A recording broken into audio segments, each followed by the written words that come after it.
ప్రియమైన దేవుని బిడ్డలారా, ప్రభు అయిన యేసయ్య నామములో హృదయ అంతరంగం నుంచి మీకు వందనాలండి. కీర్తనలు 102:17 వాక్యాన్ని చదువుకుని ఈ రోజు కొరకు మనము ప్రార్థన చేద్దాం. ఆయన దిక్కులేని దరిద్రుల ప్రార్థన నిరాకరింపక వారి ప్రార్థన వైపు తిరిగి ఉన్నాడు.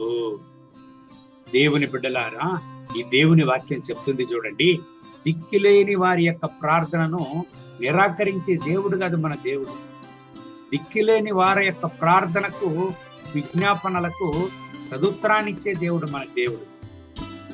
2024 సంవత్సరములకు ముందు ఈ భూలోకానికి ప్రభు అయిన యేసయ్య దిగి వచ్చినప్పుడు ఆయన ఏమి సేవ చేశాడండి?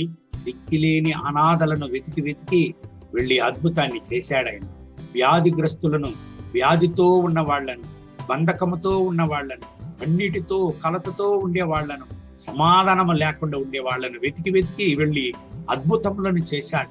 వాళ్ళ ప్రార్థనలను నిరాకరించక వాళ్లకు ఒక అద్భుతాన్ని దేవుడు చేశాడు.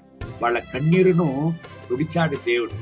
ఎందుకండి ఆయన దయగల దేవుడు, ఆయన కరుణగల దేవుడు, ఆయన దయగల దేవుడు. ఈ ఉదయకాల సమయంలో మీ మనసులో ఒకవేళ ఒక ఆలోచన మీకు ఉంటున్నదా? అయ్యో, దిక్కులేని వ్యక్తిని నేను, నాకని ఎవరు లేదే, అందరూ నాకు ఉన్నట్టే ఉన్నారు కానీ నన్ను విచారణ చేసేవాళ్ళు ఎవరు లేదు, నన్ను విచారించి నా హృదయంలో ఉండేటువంటి కార్యములను విచారించి నన్ను ధైర్యపరచడానికి గాని, నాకు ఆలోచనలు చెప్పడానికి గాని ఎవరు లేరే అని మీరు ఒకవేళ బాధపడుతున్నారా, ఏడుస్తున్నారా? దిక్కులేని వారి యొక్క ప్రార్థనను నిరాకరించే దేవుడు కాదు ఆయన. వారి యొక్క ప్రార్థన వైపు ఆయన తిరిగే దేవుడుగా ఉన్నాడంట. ఈ రోజు మీ ప్రార్థన వైపు దేవుడు తిరిగి ఉన్నాడు. మీరు దిక్కులేని వారు కాదు, దేవుడు మీతోనున్నాడు. మీరు ఒంటరిగా లేదు, ప్రభు అయిన యేసయ్య మీతోనున్నాడు. మీ ప్రార్థనను ఆలకించే దేవుడు ఆయన.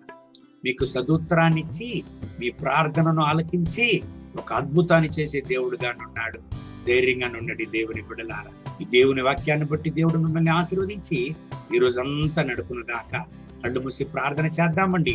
మహోన్నతమైన ప్రభువా, ఈ ఉదయకాల సమయంలో నా ప్రియ సహోదర సహోదరుల కొరకు ప్రార్థన చేస్తున్నాను. వీళ్ళను ఆశీర్వదించండి.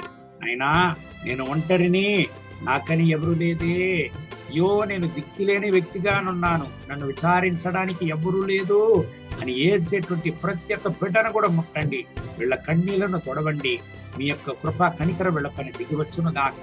వీళ్ళ యొక్క ప్రార్థనలకు సదుత్తరాన్ని ఇవ్వండి నాయన. వీళ్ళని ధైర్యపరచండి. మీ కృపా ప్రసన్నత వీళ్ళతో కూడా ఉండనే నా దేవా. మీ రక్తపు కోటలో వీళ్ళను దాచుకోండి నాయన. మీ యొక్క ప్రసన్నతతో ఈ బిడ్డలను కూడా నింపండి. ఏ కార్యాల కొరకు వీళ్ళు ప్రార్థన చేస్తున్నారో వీళ్ళ ప్రార్థన మనవులకు నాయన సదుత్తరాన్ని ఇవ్వండి. అద్భుతాన్ని చేయండి, గొప్ప కార్యాన్ని చేయండి. వీళ్ళ కన్నీటిని తొడవండి. దయగల దేవా, కరుణగల దేవా, మహోన్నతుడా, ఈ ఉదయకాల సమయంలో ఒక గొప్ప అద్భుతాన్ని వాళ్ళ జీవితంలో చేయండి నాయన. మహిమ, ఘనత, స్తుతి మీకే. యేసయ్య నామములో వేడుకుంటున్న మా ప్రియ పరలోకపు తండ్రి. Amen, amen. May God bless you. Have a good day.